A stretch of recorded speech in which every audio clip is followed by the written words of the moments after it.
outraged, he challenged, and he always entertained.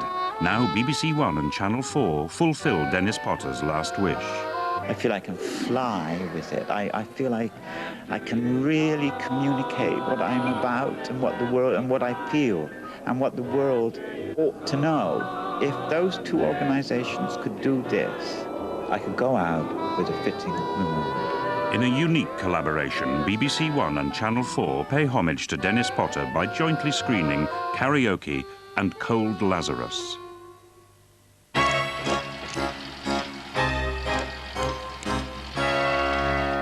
18 years ago, these men were jailed for a murder that horrified the nation. It has nothing to do with me. Over the years, doubts about the conviction have grown, with concern that a crucial confession was fabricated. The integrity of the police officers interviewing Patrick Malloy is up for question. Rough Justice uncovers important new evidence in the case of the Bridgewater Four. The prosecution knew there was vital forensic evidence, and they kept it away from the defence. Rough Justice, Wednesday, 9:30 on BBC1. Match of the Day is in 25 minutes on BBC1, after the main evening news now, with Peter Sissons. A day-long confrontation in Belfast between Protestant marchers and the police ends in running battles. The RUC fire plastic bullets as they come under attack with stones, bottles and petrol bombs. And a victory for the left at the National Union of Teachers Conference as plans for one member, one vote are thrown out.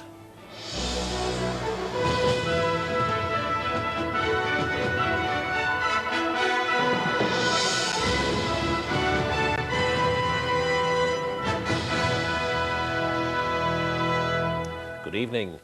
Police in Belfast clashed repeatedly with gangs of young Protestants in Belfast this evening after banning a traditional march from passing through a Catholic area.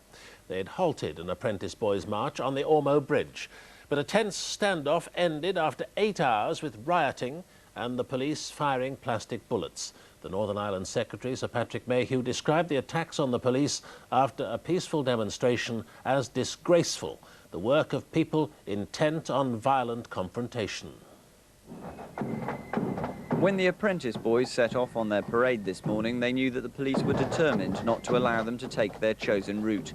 A Protestant marching organisation set up to commemorate the siege of Derry 300 years ago, the apprentice boys had wanted to cross the bridge which divides Protestant and Catholic sections of Belfast's Ormeau Road. The police banned the parade for public order reasons, so today the marchers defiantly walked up to the RUC lines and a spokesman spelt out their fierce opposition to the police decision.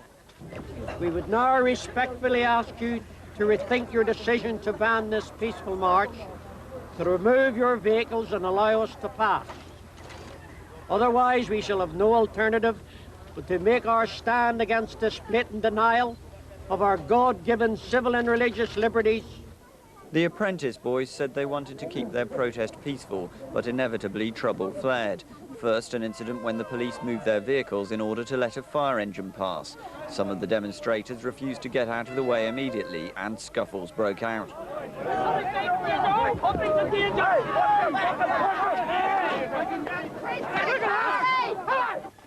Later, some individual protesters made clear their contempt for the police. Stones, bottles and beer glasses were thrown. Among those injured were some of the apprentice boys themselves.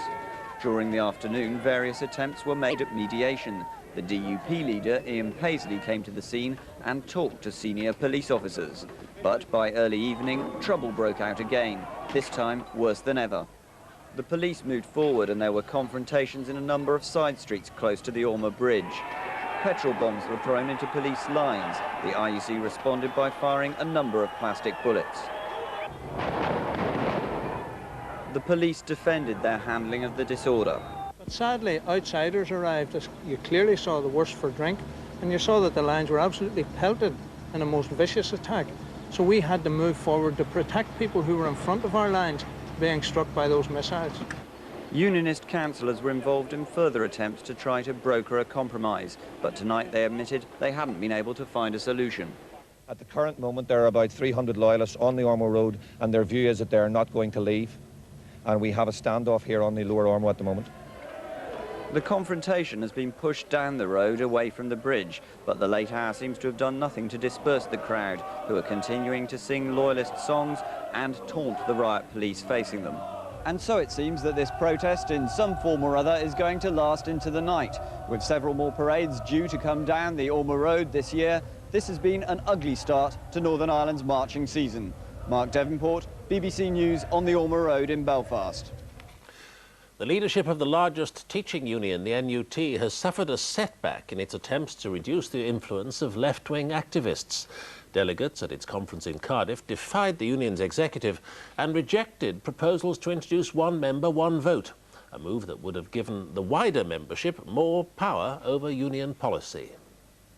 The fight is on for control of the NUT. For some years, activists from the left have taken hold of some local associations and, with their block vote, of the conference. The leadership tried to change the rules, so all conference decisions on strikes or boycotts must go to membership ballots. Some agreed. People have neither the time nor the inclination to go and sit in tedious general meetings. And even if they get there, people get there to be greeted by a gauntlet of newspaper sellers. They get inside and they are subjected to a long harangue from half a dozen sad individuals about the need to waste their own money on the Socialist Workers' Party fronts. But others said the rule changes were a distraction and urged rejection of reform. We are becoming impassioned about this issue, which is essentially an internal issue. We should be showing the same sort of passion about the issues that concern our members, about the issues of class size, of jobs, of cuts. That's where our energy should be going. In a series of votes, the leadership was defeated, leaving the conference as the supreme decision-making forum of the union, and the General Secretary disappointed his proposals had been rejected. They would, if they'd been adopted, have created the strongest possible union base from which we could campaign for our objectives, because one of the changes would have been that post-conference, every decision of conference would have been subjected to a ballot of members to ensure that they were fully behind those decisions. The conference went on to pass motions condemning the new school inspection system and the government's encouragement for more grammar schools, a theme also followed by the visiting Liberal Democrat spokesman. 1 minute, it's parents having the right to choose schools, and now it's the schools choosing pupils. A return to selection will not raise levels of achievement. Doug McAvoy will return to his theme of extending union democracy when he addresses the closing session of the conference tomorrow. But all the signs are that he faces an uphill task in trying to change the union's rules. Mike Baker, BBC News, Cardiff. The BBC is to close its Arabic television news service. The satellite channel, which broadcasts in Arabic to the Middle East and Africa, is run in partnership with Orbit Communications, which is owned by a member of the Saudi Arabian royal family. The announcement follows reports of tension over BBC coverage of Saudi Arabian affairs. The BBC's Arabic television news service costs an estimated £12 million a year. All the money comes from the Rome-based Orbit Communications. Now the service will be wound down. The reasons aren't being given. But there have been tensions between the BBC's 250 London-based Arabic journalists and the Saudis. In January, BBC coverage of the Saudi dissident Mohammed al-Mazari, fighting an order to deport him from Britain, was blacked out on the channel. Last week, the channel transmitted a controversial panorama programme about Saudi Arabia, featuring scenes of a public execution. That wasn't censored, but seems to have been the final straw. 2 years ago, viewers in China were deprived of the BBC's English language news service when the BBC's commercial partner in Asia, Star Television, dropped the channel. That decision, too, was partly political. With hindsight, it's surprising the BBC and the Saudis ever thought they could work successfully together. The BBC is committed to comprehensive and impartial news. The Saudis are used only to news media operating under the strictest state control. Satellite television is sometimes said to threaten repressive regimes. In reality, it seems even satellite news broadcasts aren't immune from censorship. Nick Hyam, BBC News at Television Centre. Share prices in New York have fallen sharply, raising fears that London shares could follow tomorrow. The fall was prompted by concern that American interest rates may have to rise. When Wall Street closed, the Dow Jones index was down 89 at 55.94. Contingency plans are being made to evacuate foreigners from the West African state of Liberia, where fighting between rival factions has escalated. Thousands of people have died in the country's 7-year-old civil war. For the past 3 years, the violence has been restricted to the countryside, but now it's spread to the capital, Monrovia, trapping hundreds of foreign nationals, including 30 British aid workers. They're not thought to be in immediate danger. Fighting flared throughout the city as gunmen from rival factions prowled the streets. Thousands of local people have taken refuge in the American embassy, which is working on plans for an emergency evacuation. Pinned down by the street battles, a handful of British aid workers are still in the capital. Yeah, well, at the moment it's quiet, has been for the last 40 minutes, but prior to that there was a heavy fight which was just a few metres outside our compound. The airport has been destroyed as far as we know, so at the moment we are basically keeping our heads down in our residence.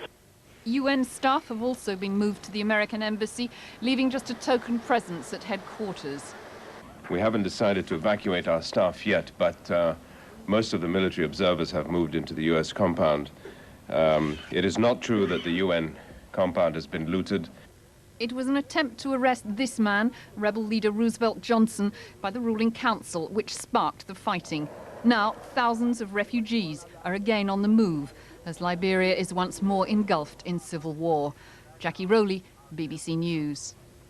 The issue of local health services has dominated the last few days of campaigning for the Staffordshire South-East by-election. Labour have highlighted the case of a 61-year-old woman who waited 67 hours for an emergency hip operation. The hospital concerned, the Good Hope in Sutton Coldfield, insisted